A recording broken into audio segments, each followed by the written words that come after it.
بسم الله الرحمن الرحيم.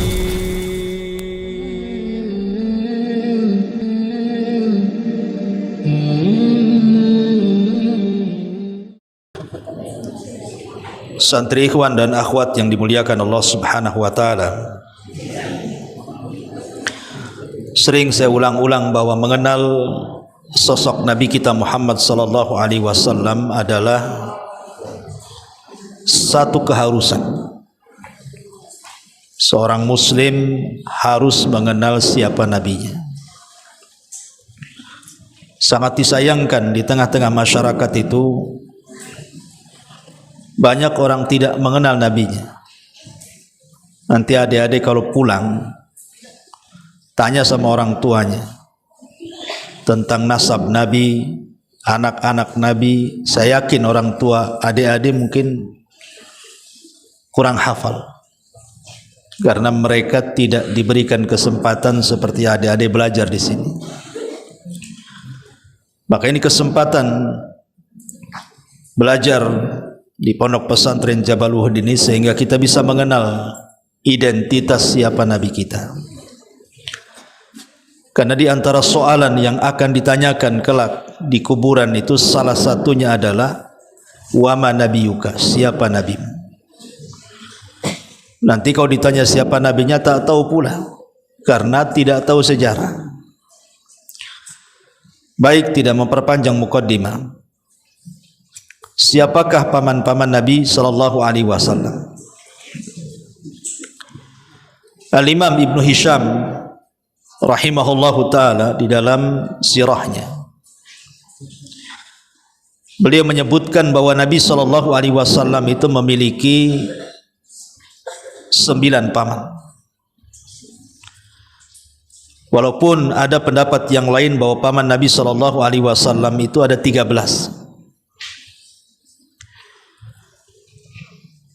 Dan menurut Ibnu Hisham, seorang pakar sejarah, dari 9 paman itu atau paman-paman Rasul, yang pertama adalah Abbas ibnu Abdul Muttalib. Kemudian yang kedua Hamzah ibnu Abdul Muttalib. Kemudian yang ketiga Abu Talib, namanya Abdu Manaf. Nama Abu Talib itu namanya Abdu Manaf ibnu Abdul Muttalib. Kemudian yang keempat Az-Zubair ibnu Abdul Muttalib. Kemudian yang nomor 5 Al-Harith ibnu Abdul Muttalib. Kemudian yang nomor 6 Hajlan ibnu Abdul Muttalib. Kemudian yang nomor 7 Al-Muqawwim ibnu Abdul Muttalib. Kemudian yang nomor 8 Dhirar ibnu Abdul Muttalib. Dan yang nomor 9 Abu Lahab, namanya Abdul Uzza ibnu Abdul Muttalib. Ini menurut Ibnu Hisham. Inilah 9 paman Rasul: Abbas, Hamzah, Abu Talib atau Abdu Manaf, kemudian Zubair, kemudian Al-Haris, kemudian Hajlan, kemudian Muqawwim, kemudian Dhirar, dan Abdul Uzza atau dikenal dengan Abu Lahab. Dan dari 9 pamannya ini yang masuk Islam cuma 2. Ingat, dari 9 pamannya ini menurut Ibnu Hisham yang masuk Islam cuma 2. Pertama Hamzah dan yang kedua Abbas. Tapi menurut pendapat yang lain paman Rasul itu ada 13. Ada 13. Pertama Abu Talib, yang kedua Hamzah, yang ketiga Abbas, yang keempat Al-Awwam ibnu Abdul Muttalib. Tadi belum disebut Awam, sekarang ada muncul nama Awam. Kemudian Kusam ibnu Abdul Muttalib. Kusam ibnu Abdul Muttalib. Tadi tidak ada Kusam, sekarang ada Kusam ibnu Abdul Muttalib. Kemudian Zubair, tadi sudah disebutkan. Kemudian Al-Harith. Kemudian Ghudaiq, ya, kemudian Ghudaiq, ya, ibnu Abdul Muttalib. Kemudian Hajal tadi sudah disebutkan. Kemudian Muqawim juga sudah. Kemudian Abu Lahab, dan yang terakhir Abdul Ka'bah ibnu Abdul Muttalib. Ini pendapat yang lain bahwa paman Rasul itu ada 13, tapi menurut Ibnu Hisham ada 9. Yang masuk Islam 2, Hamzah dan Abbas. Kemudian bibi-bibi Nabi SAW siapa? 1 Safiyah bintu Abdul Muttalib. Yang kedua Ummu Hakim Al-Bayda bintu Abdul Muttalib. Ummu Hakim Al-Bayda bintu Abdul Muttalib. Kemudian yang ketiga Atikah bintu Abdul Muttalib. Kemudian yang nomor 4 Umaymah bintu Abdul Muttalib. Kemudian yang nomor 5 Arwah bintu Abdul Muttalib. Dan yang nomor 6 Barrah bintu Abdul Muttalib. Inilah 6 dari bibi-bibi Nabi SAW. Cuman yang disepakati keislamannya cuman 1. Dari 6 bibi Rasul itu yang disepakati keislamannya cuman 1. Namanya Safiyah. Yang diperselisihkan keislamannya 2, Atikah dengan Arwah. Saya ulangi, yang disepakati keislamannya adalah Safiyah bintu Abdul Muttalib, tapi yang diperselisihkan keislamannya Atikah dan Arwah bintu Abdul Muttalib. Inilah di antara paman dan bibi-bibi Nabi SAW. Taib, saya tidak hendak menceritakan paman-pamannya ataupun bibi-bibinya, cukup tahu namanya saja. Kita fokus kepada istri-istri Nabi SAW, karena ini penting. Karena istri-istri Rasul itu adalah ummahatul mu'minin. Mereka adalah ibu-ibu kita. Sebagaimana adik-adik ini mengenal ibunya yang ada di rumah, maka kita harus lebih mengenal ibu-ibu kita yang merupakan istri-istri Nabi SAW. Siapa mereka? Sebelum saya jelaskan satu-satu, saya akan urut nama-namanya dulu, baru kita jelaskan satu-satu. Yang pertama Khadijah bintu Khuwailid. Yang pertama Khadijah bintu Khuwailid. Yang kedua Saudah bintu Jam'ah. Saudah bintu Jam'ah. Kemudian yang ketiga Aisyah bintu Abi Bakrin As-Siddiq radhiyallahu anha. Kemudian yang keempat Hafsah bintu Umar ibn al-Khattab. Hafsah bintu Umar ibn al-Khattab. Kemudian yang nomor 5 Zainab bintu Huzaimah. Zainab bintu Huzaimah. Kemudian yang keenam Ummu Salamah bintu Abi Umayyah. Ummu Salamah bintu Abi Umayyah. Kemudian yang nomor 7 Zainab bintu Jahshin. Nomor 7 Zainab bintu Jahshin. Kemudian yang nomor 8 Juwairiyah. Juwairiyah bintul Harith. Kemudian yang nomor 9 Ummu Habibah, atau namanya Ramlah bintu Abi Sufyan. Ramlah bintu Abi Sufyan, atau dikenal dengan Ummu Habibah. Kemudian yang nomor 10 Safiyah bintu Huyai ibn Akhtab. Safiyah bintu Huyai ibn Akhtab. Kemudian yang nomor 11 Maimunah bintul Haris. Maimunah bintul Haris. Kemudian yang diperselisihkan cuma satu, apakah dia istri sah beliau atau budak. Walaupun yang kuat dia seorang budak, namanya Maryah Al-Kibtiyah. Jadi istri sah Nabi SAW yang disepakati 11 dan yang diperselisihkan satu, namanya Maryah Kibtiyah. Apakah dia istri Rasul ataukah dia budaknya Nabi SAW? Berarti semuanya ada 12 nama-namanya. Taib, kita akan terangkan satu persatu. Pertama, Khadijah bintu Khuwailid Ibn Asadi Ibn Abdul Uzza Al-Qurasiyatil Asadiyah. Khadijah ini adalah istri Nabi SAW yang pertama. Nabi SAW menikah dengan Khadijah ketika itu usia Rasul 25 tahun. Dan Khadijah usia 40 tahun dan sudah menikah dengan 2 laki-laki sebelumnya dan punya anak, tapi tidak diceritakan anak-anaknya. Kemudian Nabi SAW satu hari bekerja sama dengan Khadijah, di mana Nabi SAW berbisnis dengan Khadijah dengan sistem mudharabah. Jadi Khadijah yang kasih modal, Rasul yang memainkan modalnya.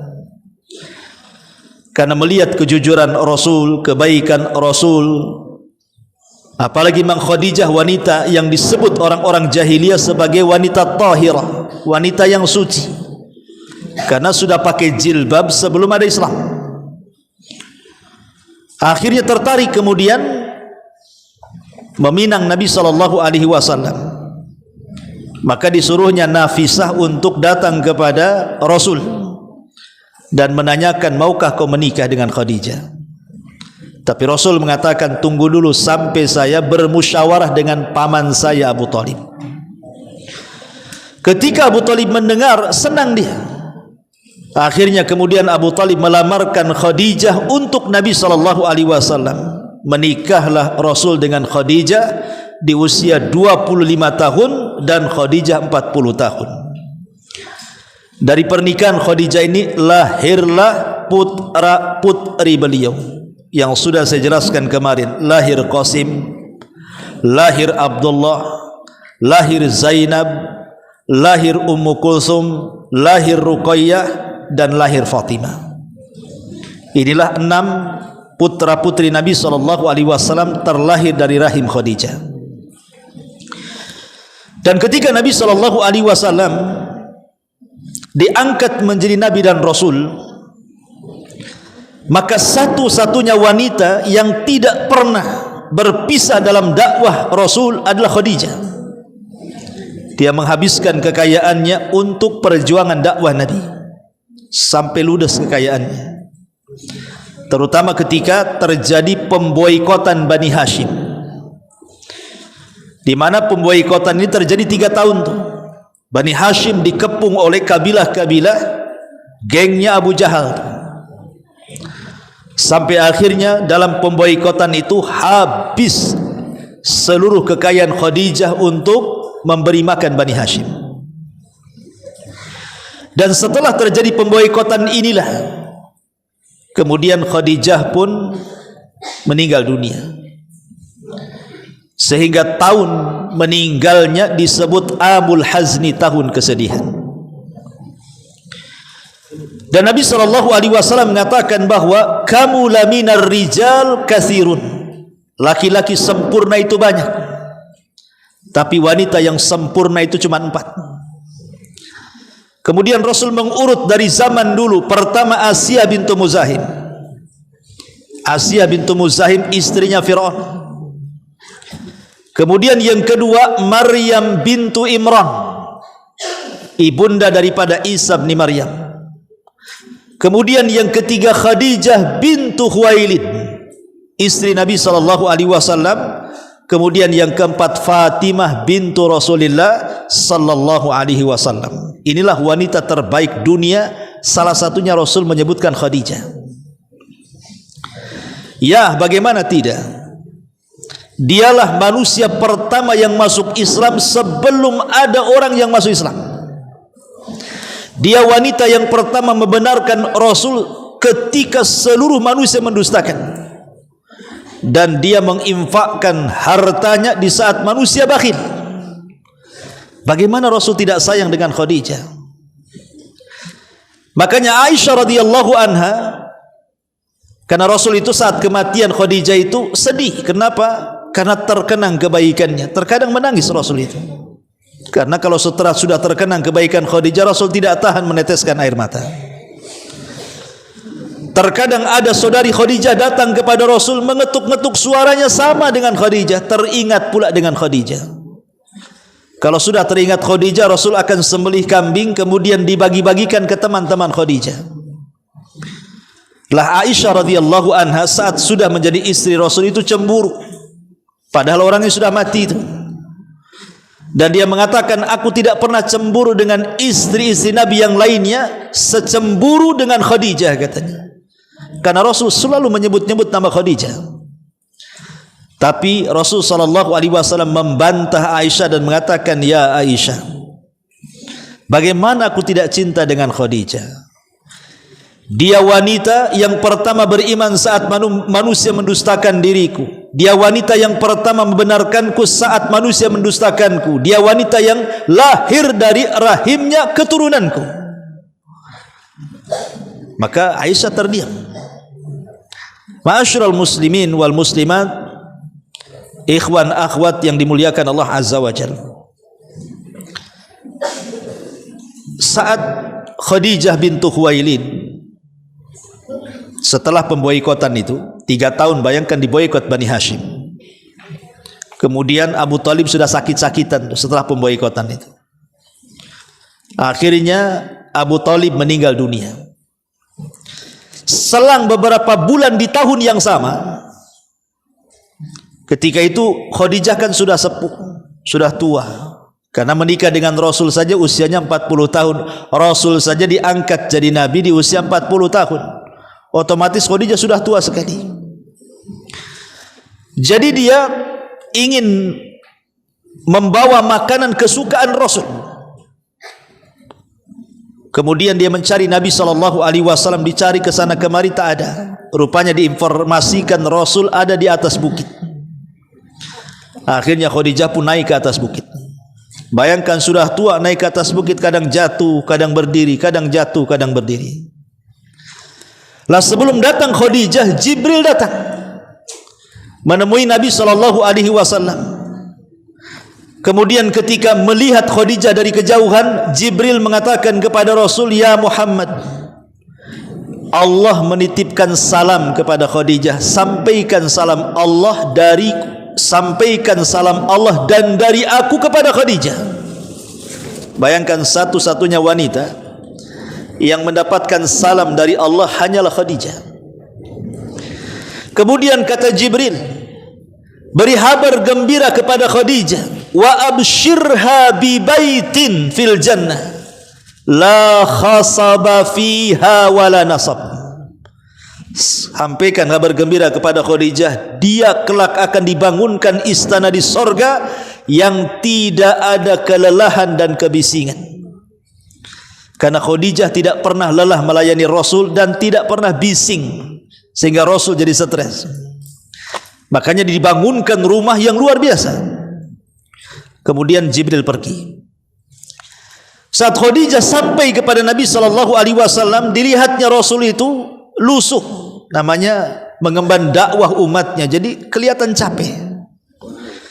Maka Khadijah mengatakan, ya Rasulullah, aku nasihati kamu, ingatlah perkataan Waraqah ibn Naufal yang mengatakan, tidaklah orang membawa apa yang kau bawa wahai Nabi, kecuali pasti akan mendapatkan tantangan dalam dakwahnya.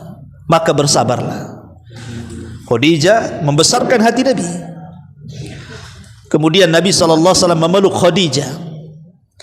di pelukan itulah Rasul sallallahu alaihi wasallam membisikkan kepada Khadijah, "Ya Khadijah, Allah menitipkan salam kepadamu dan Jibril menitipkan salam kepadamu." Maka Khadijah mengatakan, "Innallaha huwas salam wa minhus salam." Sesungguhnya Allah as-salam dan dari dia juga as-salam. Artinya sesungguhnya Allah adalah zat yang selamat dan dari dia keselamatan. Maka selang beberapa menit ketika Rasul sudah menyampaikan salam Allah kepada Khadijah, tiba-tiba malaikat maut mencabut nyawa Khadijah. Maka Khadijah meninggal di pelukan Nabi sallallahu alaihi wasallam. Luar biasa. Kalau Nabi sallallahu alaihi wasallam meninggal di pelukan Aisyah radhiyallahu anha, tapi Khadijah meninggal di pelukan Nabi. Ini yang pertama, Khadijah bintu Khuwailid. Yang kedua, setelah Khadijah, Nabi sallallahu alaihi wasallam beberapa tahun tidak menikah karena masih sedih. Tapi kemudian datanglah seorang wanita namanya Saudah bintu Jam'ah. Saudah bintu Jam'ah ini sebelumnya menikah dengan seorang laki-laki dan ikut hijrah, karena Saudah dengan suaminya ini termasuk as-sabiqun al-awwalun, orang-orang yang awal-awal masuk Islam kemudian ikut hijrah pertama ke Habasyah. Tapi kemudian sayang suaminya meninggal di Habasyah dan punya anak 5. Kemudian dia pulang ke Madinah. Maka Nabi sallallahu alaihi wasallam takut, pulang ke Mekah, belum hijrah ke Madinah. Nabi sallallahu alaihi wasallam takut kalau seandainya Saudah bintu Jam'ah ini akan ditarik keluarganya menuju kekufuran, ditarik suruh kafir lagi. Maka Rasul kasihan dengan Saudah bintu Jam'ah, apalagi punya 5 anak yang masih kecil-kecil.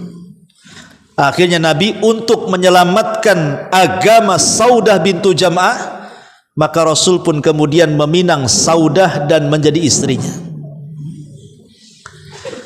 Dan Saudah ini wanita ahli ibadah, wanita ahli saum, wanita yang sangat zuhud dan rendah hati, sehingga di masa tuanya giliran dia diberikan kepada Aisyah radhiyallahu anha. Ma'asyiral muslimin yang dimuliakan Allah azza wa jalla, ikhwan akhwat yang dimuliakan Allah. Setelah kemudian menikah dengan Saudah bintu Jam'ah, karena Saudah sudah tua, dia ingin menghibur Nabi sallallahu alaihi wasallam karena masih teringat dengan Khadijah. Maka dicarikanlah kemudian istri ketiga oleh Saudah bintu Jam'ah. Maka dapatlah Aisyah radhiyallahu anha, satu-satunya istri Rasul yang perawan. Karena semua istri Rasul itu janda, yang perawan cuma Aisyah radhiyallahu anha ini. Kenapa Nabi sallallahu alaihi wasallam menikahi Aisyah? Karena Rasul pernah bermimpi 3 kali berturut-turut.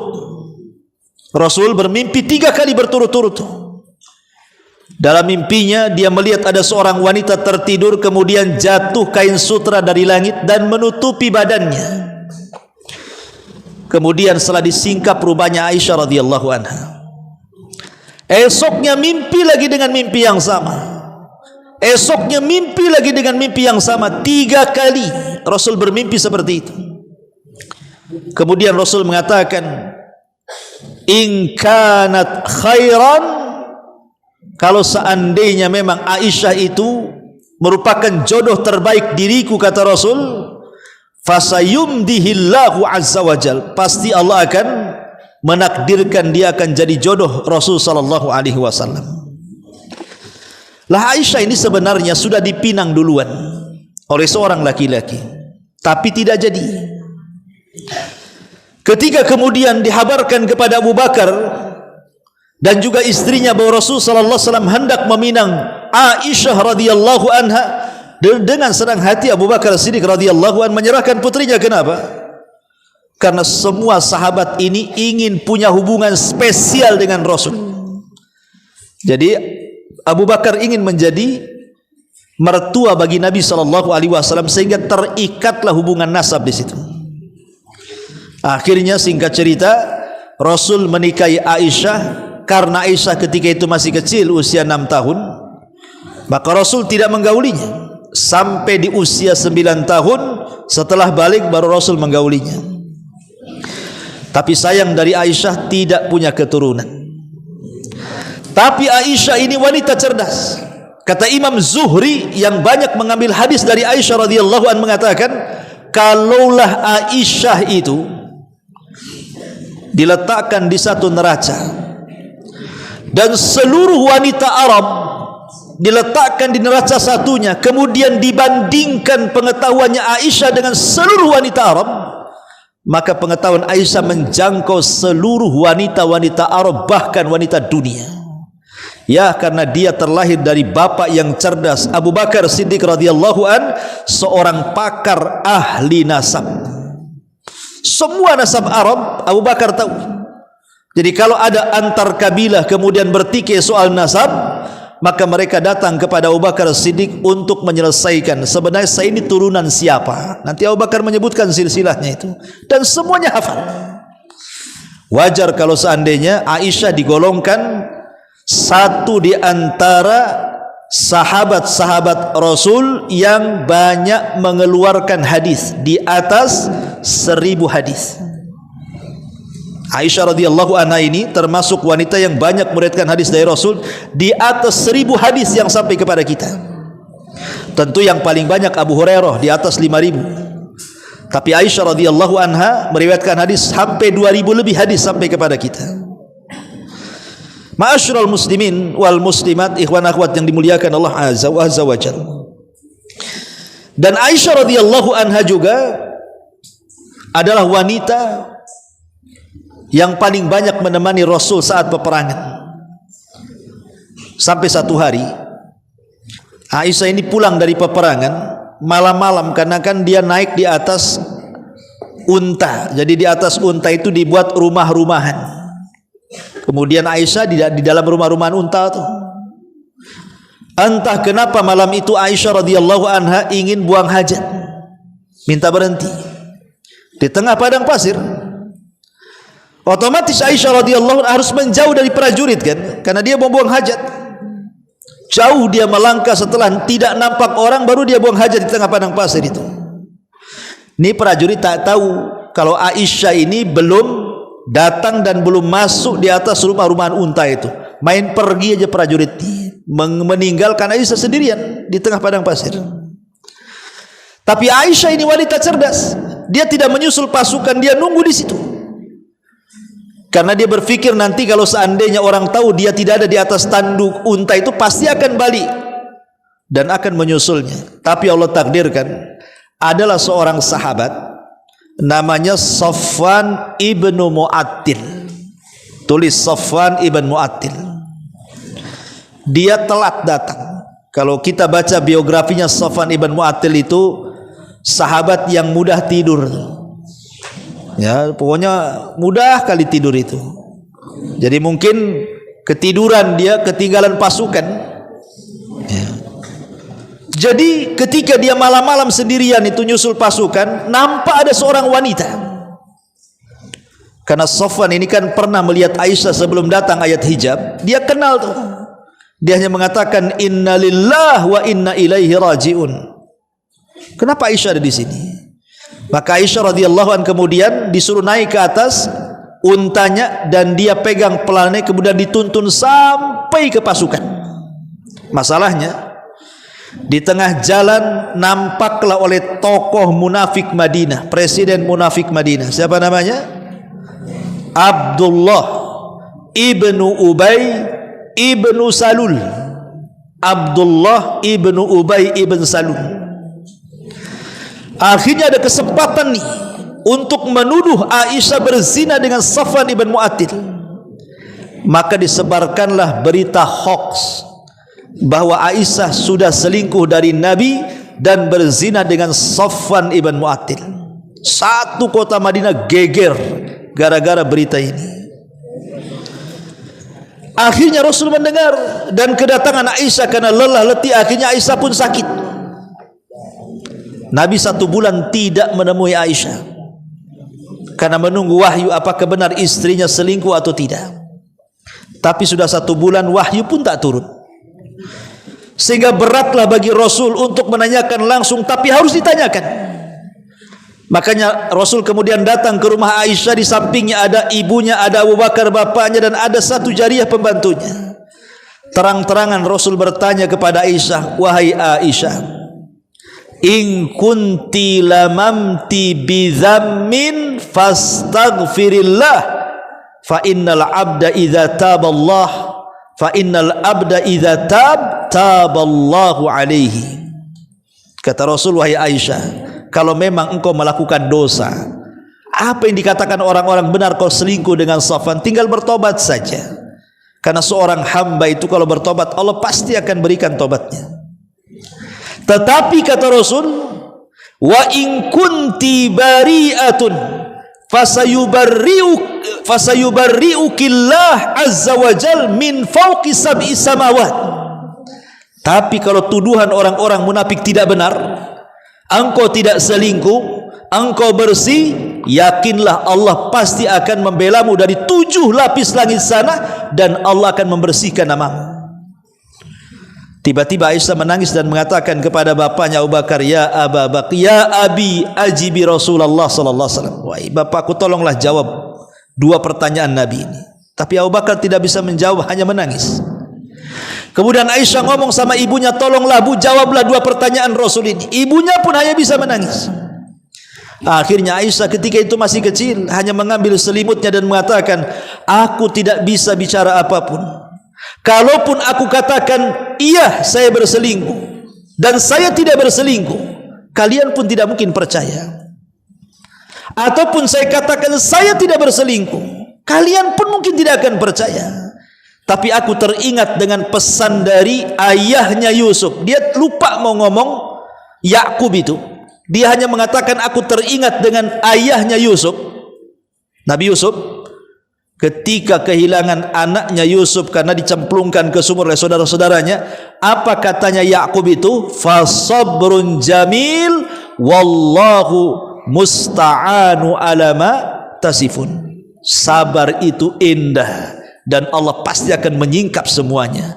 Kemudian dia tarik selimut, kemudian menangis. Ketika itulah Aisyah dalam selimut, tiba-tiba bergetar Rasul. Rupanya itu tanda wahyu akan turun. Rupanya betul, Jibril turun membawa surah An-Nur ayat 1-9, membersihkan tuduhan orang-orang munafik bahwa Aisyah radhiyallahu anha tidak pernah berzina dengan Safwan.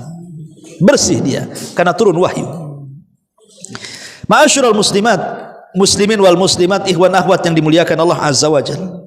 Satu hari Aisyah radhiyallahu anha ini melihat Rasul sedang berdiri di pintu rumahnya berbincang dengan seorang sahabat namanya, siapa itu? Lupa namanya ya. Jadi Rasul SAW ketika itu berdiri, sahabat ini di atas kuda. Sahabat ini di atas kuda.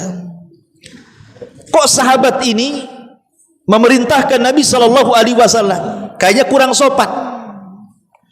Kok bisa sahabat memerintah Nabi? Harusnya kan terbalik gitu, Nabi yang merintahkan sahabat.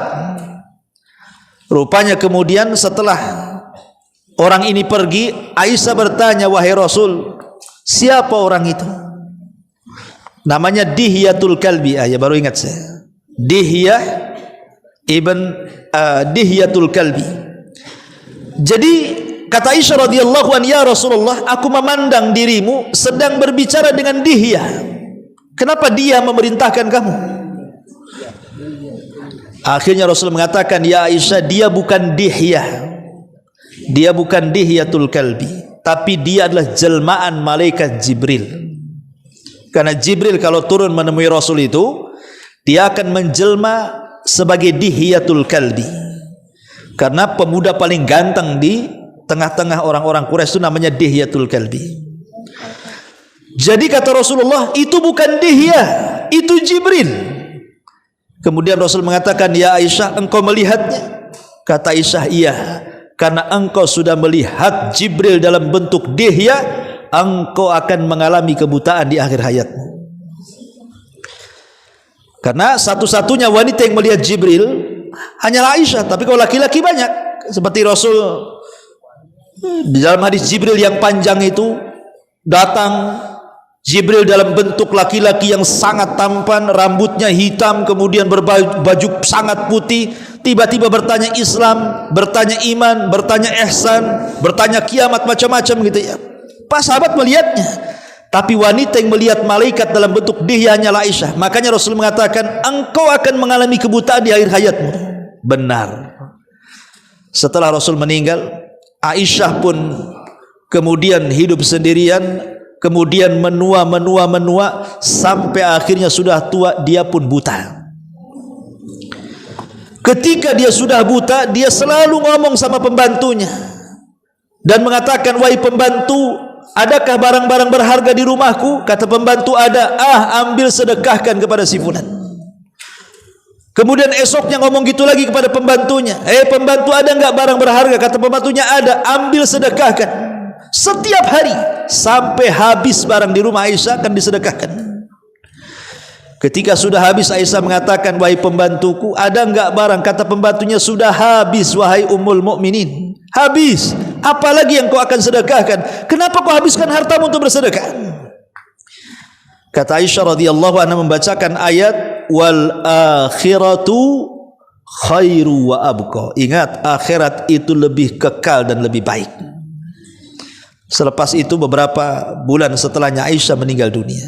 Meninggal di atas kebiasaan bersedekah. Ini istri Nabi SAW yang ketiga. Kemudian istri Rasul SAW yang keempat, Hafsah bintu Umar. Hafsah bintu Umar ini sebelumnya punya suami, tapi meninggal, mati syahid suaminya. Jadi Hafsah putri Umar ini pernah menikah, tapi suaminya meninggal di perang Uhud, mati syahid. Jadi setelah habis masa iddahnya, Umar bin Khattab selaku ayah ingin mencarikan jodoh buat putrinya. Datang kepada Abu Bakar. Abu Bakar, mau enggak kau menikah dengan putriku? Abu Bakar diam pula, tak mau jawab. Datang kepada Utsman, jengkellah Umar ini. Ngomonglah, kalau suka ya bilang suka, enggak ya enggak. Ini kok diam aja. Marahlah Umar ini sama Abu Bakar. Karena marah akhirnya datang kepada Utsman. Tapi Utsman jelas menolak. Dia ngomong, aku tidak bisa menikah dengan putrimu. Kenapa? Karena ketika itu Utsman sudah suka dengan putri Rasul, ingin meminang. Jadi Utsman itu ingin menikahi Ruqayyah ketika itu, makanya dia tolak Hafsah. Ya. Akhirnya Umar pun datang kepada Rasul SAW, mengadukan perkaranya. Rasul, aku datang dengan Hafsah, aku tawarkan kepada Abu Bakar, dia diam 1000 bahasa, tak ada cakap sama sekali. Kalau suka bilang suka, enggak suka ini diam saja. Kemudian aku datang kepada Utsman, Utsman pula tolak, karena dia sudah ada wanita pilihan. Maka Rasul mengatakan kepada Umar, ya Umar, putrimu, kata Rasul, akan menikah dengan laki-laki terbaik dibandingkan Abu Bakar. Tetapi Utsman akan menikah dengan seorang wanita yang lebih baik daripada putrimu. Maksudnya siapa? Ruqayyah putri Nabi. Rupanya selang beberapa waktu, yang dimaksud perkataan Rasul bahwa putrinya Umar itu akan menikah dengan laki-laki terbaik melebihi Abu Bakar, rupanya Nabi meminang Hafsah. Ya, Nabi lebih baik dibandingkan Abu Bakar. Kemudian Ruqayyah menikah dengan Utsman, dia tentu Ruqayyah lebih baik dibandingkan Hafsah. Betul apa yang dikatakan Rasul. Baru setelah itu Abu Bakar datang. Setelah Rasul meminang Hafsah, Abu Bakar datang kepada Umar, memberikan alasan. Ya Umar, kenapa kau ketika menawarkan Hafsah aku diam saja? Aku tahu pasti dalam hatimu ada sesuatu kepadaku ya. Kata Umar, ya memang aku ada sesuatu, aku jengkel aja sama kamu tuh. Kata Abu Bakar, aku tidak memberikan jawaban karena putrimu pernah disebut-sebut namanya oleh Nabi. Aku tidak mungkin mendahului Nabi, dan aku tidak mungkin menceritakan rahasia Nabi, makanya aku diam saja. Akhirnya menikahlah Rasul dengan Hafsah. Hafsah ini wanita yang disebutkan sawwaman qawwaman, ahli puasa dan ahli solat malam. Saat Rasul menceraikan Hafsah karena ada sebuah konflik, tiba-tiba Jibril datang kepada Rasul, "Ya Muhammad, kenapa kau ceraikan Hafsah? Dia wanita yang sawaman qawaman, ahli ibadah, salat malam dan ahli puasa, dan dia kelak akan menjadi istrimu di sorga." Akhirnya Rasul rujuk lagi, tidak jadi menceraikan, karena wanita ini adalah wanita terbaik, ahli ibadah Hafsah ini. Ma'asyiral muslimin wal muslimat, ikhwan akhwat yang dimuliakan Allah Azza wa Jalla. Ini yang keempat. Yang kelima, Zainab bintu Huzaimah. Zainab bintu Huzaimah sebelumnya menikah dengan dua laki-laki. Dan Zainab bintu Huzaimah ini seorang wanita karir, punya usaha di rumahnya. Ya, dia suka menenun dan suka menyamak. Jadi punya usaha, punya perusahaan di rumahnya itu, sehingga punya penghasilan.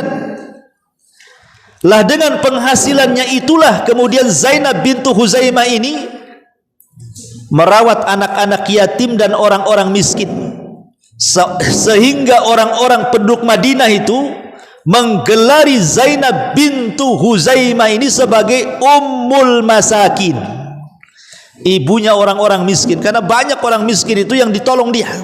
Ya, dia punya uang, tapi sayang tidak lama menikah dengan Rasul, dia meninggal.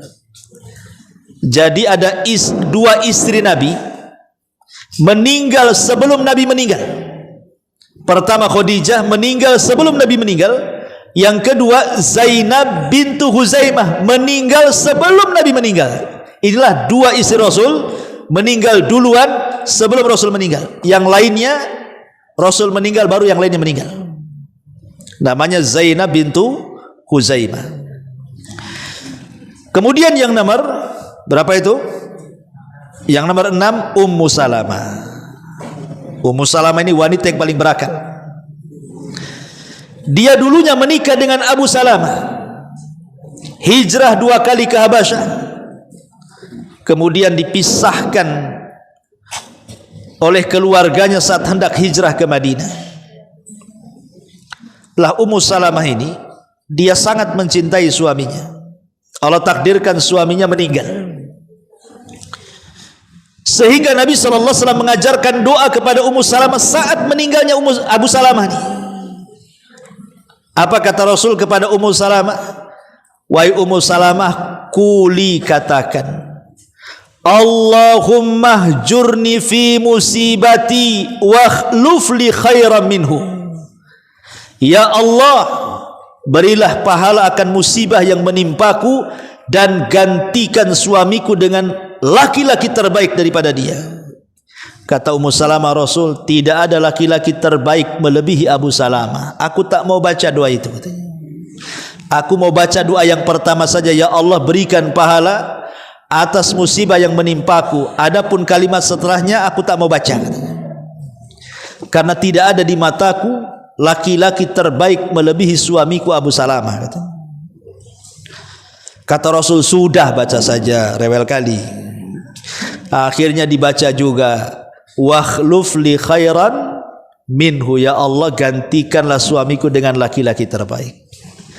Setelah habis masa idahnya, banyaklah para sahabat meminang Ummu Salamah, semua ditolak. Kenapa? Karena di mata Ummu Salamah tidak ada laki-laki terbaik melebihi Abu Salamah. Tiba-tiba kemudian Rasul datang meminang Ummu Salamah. Sebenarnya Ummu Salamah tidak suka dengan Rasul.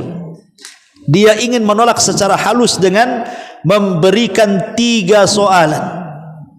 Rasul, aku ini banyak anak, katanya.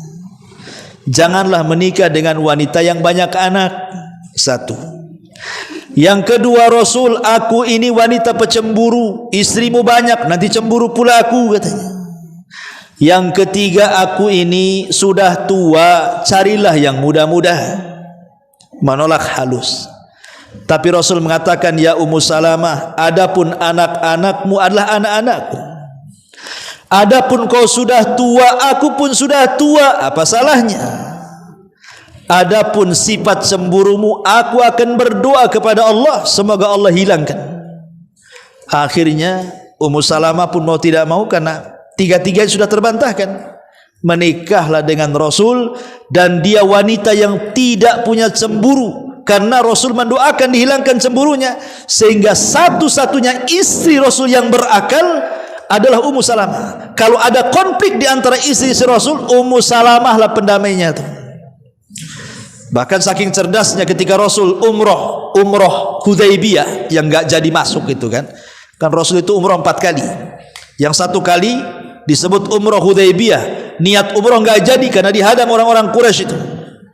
Karena enggak jadi, maka Rasul memerintahkan para sahabat, cukur kepala-kepala kalian, sembelih unta-unta kalian. Tidak mau pula sahabat itu diperintah Nabi. Akhirnya kemudian Ummu Salamah ngasih ide, gini Rasul, mungkin boleh jadi para sahabat itu masih mengharap kita bisa umroh, tapi kayaknya enggak mungkin bisa umroh karena mereka sudah menghadang kita. Sebaiknya kau cukur rambutmu, kau sembelih untamu, nanti mereka akan ikut tuh. Akhirnya betul Rasul keluar dari tenda, dicukur botak kepalanya. Semua sahabat menyaksikan ketika rambut Rasul tercukur, semua sahabat rebutan hampir mau perang untuk mengambil helaian-helaian rambut Nabi itu. Karena rambut Nabi itu berkah. Kalau rambut antum mana ada banyak kutunya. Jadi rambut Nabi berkah, makanya Khalid bin Walid itu salah seorang sahabat yang menyimpan 3 helai rambut di sorbannya. Saat perang melawan orang-orang Romawi, serbannya jatuh. Untuk mengambil serban, Khalid harus membunuh banyak orang-orang Romawi. Sahabat heran, hei Khalid, kau ini berperang karena sorban atau karena Allah? Kata Khalid, tidak, aku tidak berperang karena sorban. Aku menyisipkan 3 rambut Rasul di sorban itu. Kalau tidak aku ambil, takut dihinakan oleh musuh, katanya. Jadi jasad Rasul itu berkah bagi para sahabat. Ketika para sahabat melihat Rasul dicukur, semua dicukur. Itu atas idenya siapa? Ummu Salamah. Maka ini wanita cerdas, Ummu Salamah ini. Wanita ahli ibadah. Ya. Ma'asyiral muslimin wal muslimat, ikhwan akhwat yang dimuliakan Allah Azza wa Jalla. Kemudian yang nomor 7, baru Rasul menikah dengan Juwairiyah bintul Haris. Zainab bintu Jahsin dulu. Zainab bintu Jahsin. Siapa Zainab bintu Jahsin ini? Zainab bintu Jahsin ini sebenarnya dia punya suami namanya Zaid. Jadi nama suami pertamanya namanya Zaid. Zaid ini anak angkat Nabi. Zaid ibn Harisah ini anak angkat Nabi. Jadi Zainab bintu Jahsin, kalau pertama kan Zainab bintu Huzaimah, disebut Ummul Masakin. Ini ada Zainab lagi, namanya Zainab bintu Jahsin. Dia istri daripada Zaid. Zaid itu anak angkat Nabi. Jadi ceritanya Zaid itu begini. Jadi satu hari terjadi peperangan menyerang kabilahnya Zaid ini. Kemudian banyak anak-anak yang ditawan. Kebetulan Zaid ini masih kecil ketika itu, ditawan oleh musuh. Jadi budak. Kemudian Zaid ini dijual dari pasar ke pasar, dari pasar ke pasar, sampailah ke pasar Ukat yang ada di Mekah tuh. Lah ketika itu Hakim ibn Hizam ini masih kerabatnya Khadijah. Dia dengan istrinya ke pasar, nampaklah budak-budak kecil itu. Ya, kok ganteng-ganteng, ada sekitar 4 atau 5 gitu, diborong sama dia. Termasuk Zaid yang masih kecil itu juga dibeli dia. Hakim ibn Hizam ini. Kemudian ketika Khadijah yang ketika itu belum menikah dengan Rasul, main-main ke rumah kerabatnya Hakim ibn Hizam, nampak ada anak kecil kok ganteng gitu. Itu siapa itu? Itu budak baru saya beli, kalau kau suka aku hadiahkan. Maka Zaid pun kemudian dihadiahkan oleh Hakim ibn Hizam kepada Khadijah. Lah ketika Khadijah menikah dengan Rasul, kemudian Rasul SAW dikaruniai anak laki-laki tapi meninggal. Qasim meninggal, maka dengan kematian Qasim Rasul sedih. Makanya untuk mengobati kesedihan Rasul karena anak laki-lakinya meninggal, kata Khadijah, aku hadiahkan Zaid untuk menjadi pelipur lara kamu. Jadikan dia anak angkatmu. Sejak itulah Zaid menjadi anak angkat Nabi. Setelah kemudian dia remaja, keluarganya mendengar, mencari-cari Zaid ini kemana. Ibu bapak itu nyari-nyari, karena kan ketika terjadi peperangan dia ditawan. Rupanya ada saudaranya berjualan ke Mekah, nampak Zaid sedang main-main dengan anak-anak yang lain tuh. Dilaporkan kepada orang tuanya, anakmu ada di Mekah katanya. Dia bersama keluarga namanya Muhammad. Tengoklah kok anakmu di sana tuh. Kalau perlu tebus anakmu di sana katanya. Maka ayahanda Zaid mempersiapkan uang untuk menebus Zaid dari Nabi itu. Ketika sudah disiapkan uangnya, datang ke Mekah ngerayu-rayu supaya Rasul mengembalikan Zaid kepada keluarganya. Rasul mengatakan, aku tidak mau uang kalian. Sekarang kau tanya aja anaknya. Dipanggillah Zaid. Kata Rasul, ya Zaid, itu orang tuamu, itu orang tua kandungmu, saya ini orang tua angkatmu. Kau milih mana? Tinggal bersama mereka atau tinggal bersama aku, kata Rasul. Tiba-tiba Zaid ini ngomong, aku lebih baik tinggal bersama wahai Rasul dibandingkan dengan keluargaku. Nangis keluarganya. Karena rupanya Zaid lebih milih Nabi. Sejak itulah Rasul langsung berteriak di hadapan orang-orang Quraisy, ketahuilah dari hari ini Zaid bukan Zaid ibn Harisah, tapi Zaid ibnu Muhammad. Saking senangnya Rasul. Tapi setelah Rasul diangkat jadi Nabi, turun surah Al-Ahzab, di mana Allah mengatakan, ud'uhum li'abaihim huwa aqsatu indallah. Tidak boleh anak-anak angkat dinasabkan kepada bapak angkatnya, balikkan nasabnya ke bapaknya. Maka Rasul pun mengembalikan dari Zaid ibn Muhammad menjadi Zaid ibnul Harisah. Dan dialah satu-satunya budak yang pertama beriman di rumah Nabi. Dari kalangan wanita Khadijah, dari kalangan anak-anak merdeka Ali radhiyallahu an, dan dari budak Zaid ibnul Harisah, dialah yang pertama masuk Islam. Jadi Zaid dibesarkan oleh Nabi. Setelah waktunya menikah, maka Rasul ingin mencarikan jodoh kepada Zaid. Ketemulah Zainab bintu Jahsin. Datang Rasul ke rumah Zainab bintu Jahsin. Saya hendak meminang putrimu. Awalnya disangka Rasul yang minang, bahagialah keluarga Zainab bintu Jahsin. Ketika Rasul menjelaskan bukan untukku tapi untuk bapakku, langsung murung. Kenapalah anakku dinikahkan dengan mantan budak, katanya. Tiba-tiba kemudian ketika mereka menolak, turun ayat, maka li mu'minin wala mu'minatin idza qadallahu wa rasuluhu amran an yakuna lahumul khiyaratu min amrihim wa man ya'sillaha wa rasulahu faqad dhalla dhalalan ba'idah. Siapapun tidak boleh seorang mukmin laki-laki atau perempuan apabila Allah dan Rasulnya memerintahkan sesuatu, ada kebingungan pula dalam dadanya. Tidak boleh, karena barang siapa yang bermaksiat kepada Allah dan Rasulnya, dia telah tersesat dengan kesesatan yang jauh. Ketika turun ayat ini, mereka pun mengatakan sami'na wa ata'na. Kami dengar, kami taat. Menikahlah Zainab dengan Zaid. Masalahnya, namanya menikah dengan terpaksa, tidak harmonis keluarganya, sering bertengkar. Akhirnya Allah turunkan ayat supaya Zaid menceraikan Zainab. Maka diceraikanlah Zainab oleh Zaid. Rupanya setelah diceraikan dan habis masa iddahnya, turun ayat lagi supaya Rasul menikahi Zainab. Jadi Rasul itu menikahi bekas istri anak angkat. Ya. Kenapa?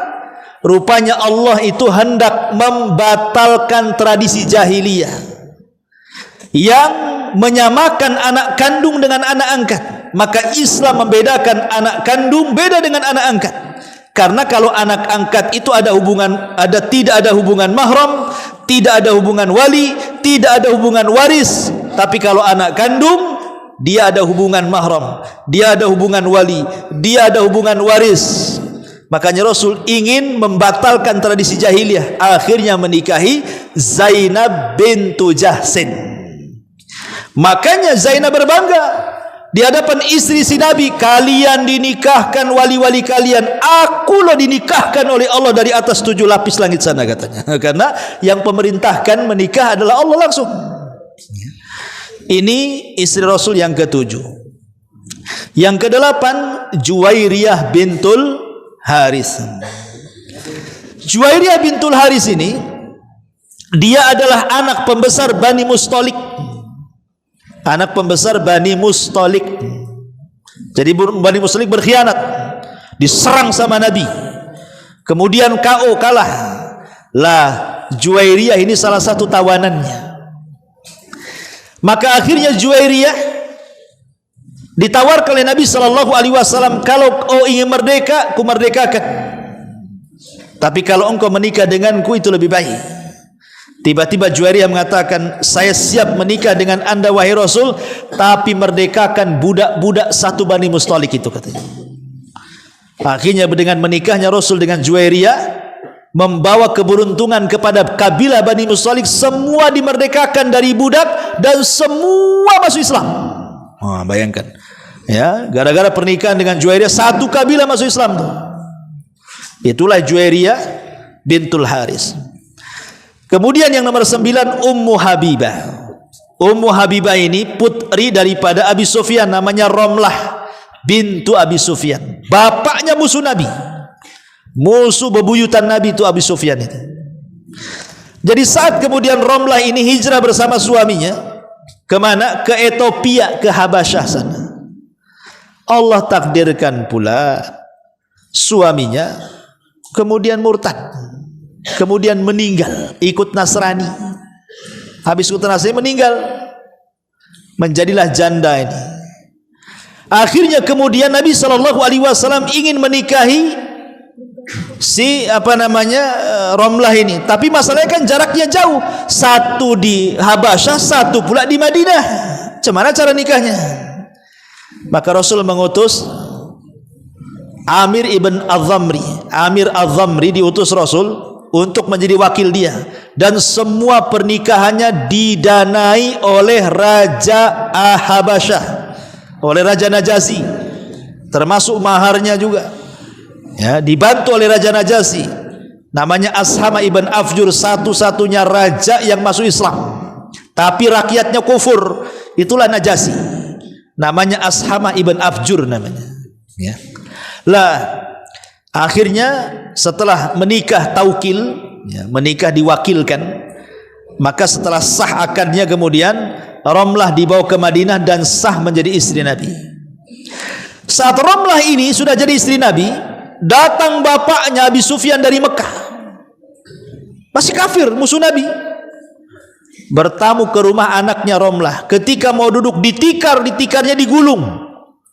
Kata Abi Sufyan, tega banget katanya, aku mau duduk kau gulung pula tikarmu katanya. Kata Romlah, Aba Sufyan, waktu bapaknya tuh, aku tidak sudi kau duduk di tikar yang di situ Nabi duduk katanya, makanya aku gulung katanya.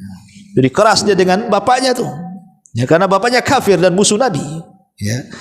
Ma'asyiral muslimin yang dimuliakan Allah Azza wa Jalla, inilah juga singkat-singkat saja karena waktu. Kemudian yang nomor 10 Safiyah bintu Huyai ibn Akhtab.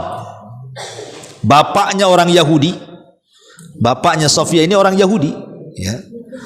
Sebenarnya bapaknya Safiyah ini, Huyai ibn Akhtab ini, mengakui bahwa Nabi itu Nabi.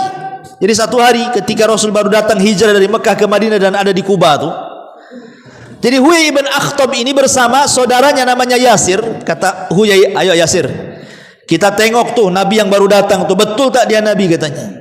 Jangan-jangan Nabi bodong katanya. Ayo kita datang aja, kita tengok tuh, kita samakan dengan alamat yang ada dalam kitab Taurat. Rupanya berangkat dengan semangat tuh Huyai ibn Akhtab dan Yasir tuh saudaranya, diintipnya Nabi juga dari jauh, dari pagi sampai malam diintip. Mereka pun bingung. Kata Yasir saudaranya, ya Huyai, apakah itu Nabi? Ahuwa, bahasanya gitu. Ahuwa, apakah itu dia? Apakah itu dia? Maksudnya apakah itu Nabi? Kata Huyai ibn Akhtab, karena dia menguasai kitab Taurat, dia mengatakan wallahi dia Nabi. Persis alamatnya seperti yang ada dalam kitab-kitab Taurat. Kata Yasir, Apakah kita harus mengikuti dia? Oh tidak, kata Huyai. Selama nyawa di kandung badan, aku akan musuhi dia sampai mati. Ya, Huyai ibn Akhtab ini Yahudi. Dia tahu kebenaran, tapi dia tidak mau beriman tuh. Makanya ketika kemudian Rasul menyerbu Bani Quraidah, salah satu tawanannya adalah Huyai ibn Akhtab. Akhirnya dieksekusi mati. Lah, Safiyah bintu Huyai ini garis keturunannya sampai ke Nabi Harun.